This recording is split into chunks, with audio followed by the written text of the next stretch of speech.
Bonjour! Dans cette vidéo-ci, on va couvrir les réglages d'un clip.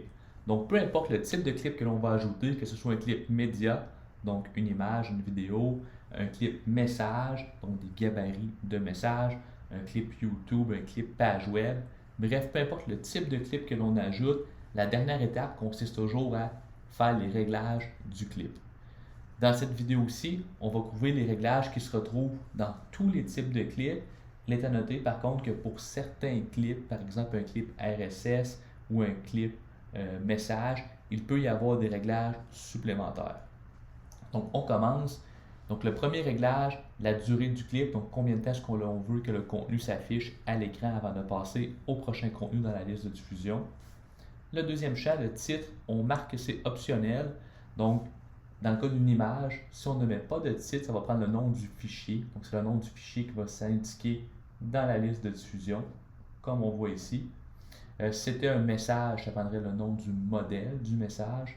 Évidemment, je pense que c'est une bonne chose d'utiliser le titre. Ça permet de plus facilement retrouver les contenus dans la liste de diffusion, donc d'avoir une bonne nomenclature pour nos contenus.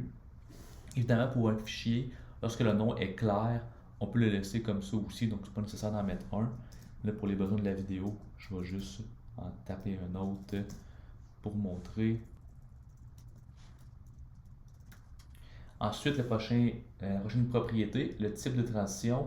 Il faut savoir que par défaut, il y a une transition qui est appliquée entre chacun des clips. Évidemment, c'est possible de la modifier. Donc, si vous voulez qu'un certain clip ait une transition qui est différente, et vous pouvez en même temps venir modifier la durée de la transition qui est déjà appliquée. Ensuite, prochaine propriété, l'ordre. Donc, c'est-à-dire l'emplacement où le clip va se retrouver dans la liste de diffusion. Donc, par défaut, on met toujours la dernière place. Donc, ce serait la 8e position ici dans ce cas-là. Évidemment, on peut le changer.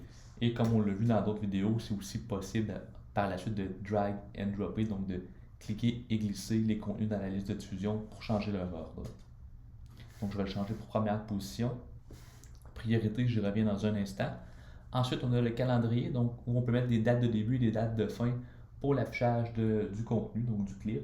Évidemment, on peut mettre plusieurs plages calendrier si on le souhaite. C'est la même chose en fait pour les récurrences. Donc, on peut mettre plusieurs récurrences, donc soit quotidienne, hebdomadaire, mensuelle ou annuelle. Et on peut mettre une autre récurrence. En fait, on peut en mettre autant que l'on le souhaite. Et voilà. Maintenant, la priorité, j'ai dit que j'y reviendrai. Donc, avant de donner un exemple concret, je vais y aller avec l'explication un peu plus technique.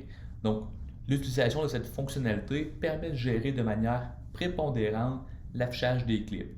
Donc, le système fonctionne en termes de priorité de 1 à 99, où 1 définit le contenu, les contenus qui sont les plus prioritaires, et plus on monte, donc vers 99, les moins prioritaires, et où le 0 représente la configuration par défaut, donc peut-être aucune priorité.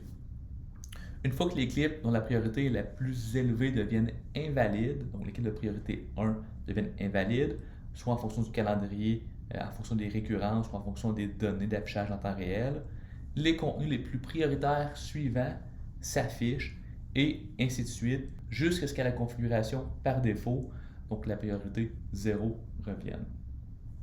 Donc, l'utilisation des priorités permet d'ajouter simplement une condition d'affichage supplémentaire à votre contenu. Donc, c'est particulièrement utile lorsqu'on l'utilise avec des calendriers, donc les plages calendrier ici, avec les récurrences, ou lorsqu'on utilise des données en temps réel.